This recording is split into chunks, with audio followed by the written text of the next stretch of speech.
me today, podcaster and author Kara Swisher, Reihan Salam, president of the Manhattan Institute and National Review contributing editor, New York Times journalist and podcast host Lulu Garcia Navarro, and editor of The Dispatch and Los Angeles Times columnist Jonah Goldberg. Welcome back, everyone. Thank you. Kara, why should Nikki Haley stay in the race? Why not? There's no downside for her. Now, she's already burnt the boats with these statements she's been making. It's not like she's going to get to be vice president or a cabinet position. And for the future, it's better for her to be in and keep talking about the issues that matter to her, and also to create a contrast in case something happens. Again, as I said, it's a non-zero chance that something could happen. And so why not do it? Yeah, but if something did happen, and we're talking about a conviction or a health event, Sure. Isn't Nikki Haley the last person the MAGA base of this party would go for? Perhaps, but I think it just raises her profile. There's nobody else. She can talk. She can get well known. She gets interviewed. There's no downside here for her to do this, and she has the money. I think there's a downside, and I'll tell you what it is. If you look at the latest poll, you see that now 36% of Republicans have a negative view of Nikki Haley, as opposed to 34% that have a positive view. You're actually seeing the longer she campaigns, the less Republicans actually like her. Well, that's because and she's losing ground, not gaining ground.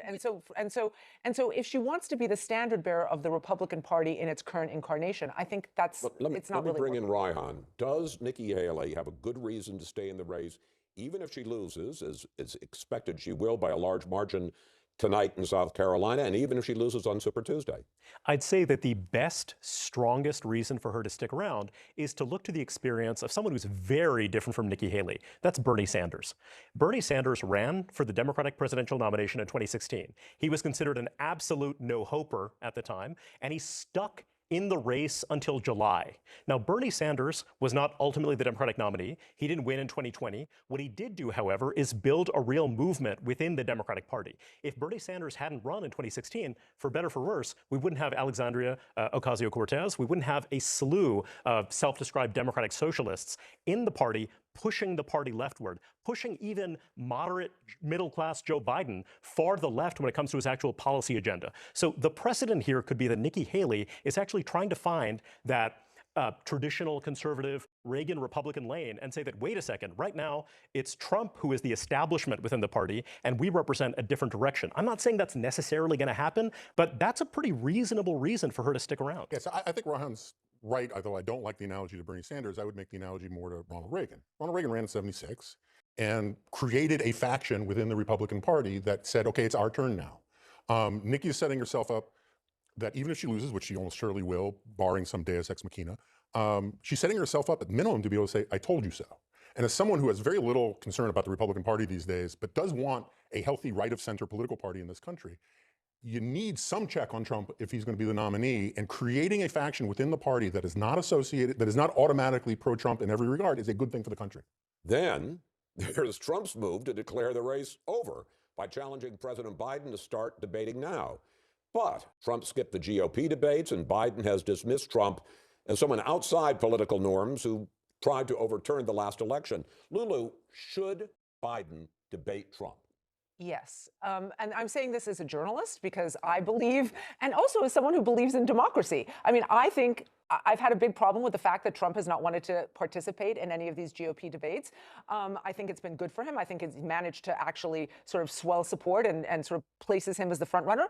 But I mean, I want to see a healthy debate. I want these two people to come together and actually talk about the issues. Would you say, if he clinches the nomination by mid-March, start now or wait till Labor Day? No, I think you should. I think you should wait. But let me just put a caveat here. I think Biden should debate Trump. I also think it's very important how he debates Trump.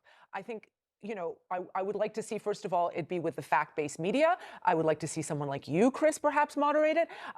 Perhaps someone like Kara, perhaps someone like me. Just saying. The second thing I would like to see is that I'm not sure that I would like to have it be with the rabble-rousing public. And I mean this from the far left and the far right. Pesky voters. Those pesky, yeah, but those pesky voters, they're not just, if they were just regular voters, that's one thing. But, you know, what we're going to see now is perhaps agitators on both sides, on the left, maybe people who are, you know, are angry at Biden over the issue of Gaza.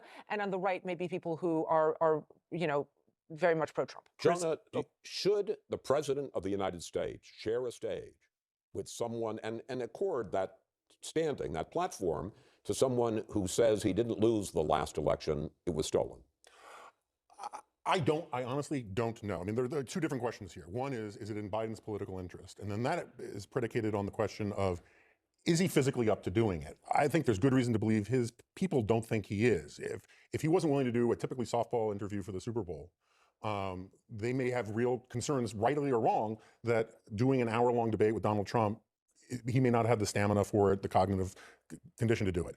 That said, I think the fact that Donald Trump didn't debate in the primaries and that Donald Trump has basically refused to concede the election and said the election was stolen, it gives him an excuse not to debate Trump that I think most of the Biden gettable voters would forgive.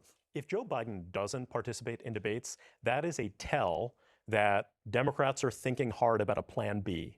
If there were some kind of open primary, Ezra Klein, columnist of the New York Times, Lulu's colleague, has floated this idea that, wait a second, if you have a new Democratic nominee emerge in the late summer, early fall, that's something that could really change the dynamic of the race. If his folks but in that's his a party fantasy. are so Yeah. deeply pessimistic about whether or not Biden can handle himself, the bar would be so low. But If Biden agreed to take part in a debate and was basically sticking to his talking points more or less competently, that would be huge. This debate is going to happen. They're going to have a debate. This is just, and it's going to be after Labor Day. And Biden is still the candidate at this point. I know everybody loves all these different little scenarios, but that's where we are right now. And it seems that that's where we're going. Biden's actually been out and about a lot more lately, which is interesting. He's got to debate him. He can't refuse to debate him. It is a bad look if he doesn't. And he's got, if I were him, I'd go with my come on, man kind of attitude. Like, come on, man, you're a liar. Come on, man, you're crazy. And do that contrast. If he does it, that would be a big help. Yeah. I want to just bring up one more question. Every Trump indictment, Jonah, has solidified Trump support inside the Republican Party. But with the death of Navalny, Trump is now comparing his legal troubles to what Navalny went through in a Siberian prison. Question, is the MAGA base going to buy the Navalny comparison? I think the people who have drank the Kool-Aid will, or at least they'll forgive it as they forgive all sorts of rhetorical excess from Trump. I will say that I'm pretty profoundly disgusted by the amen corner, amen choir that Trump has had with these comparisons. We have people like Newt Gingrich basically saying that we're morally equivalent to the Soviet Union or to Putin's Russia. It's the kind of anti-Americanism that my crowd used to criticize of the left. I'm sorry to say, I think he has a point. I think that if you're a New Yorker right now, think about whether or not you have any conservative candidates in a blue state. What's going to happen to you thinking about the targeting? Or if you're a left-wing candidate in a red state, this is something that's going to set a dangerous precedent. Well, I got to say, the MAGA base likes grievance, though. It does sell.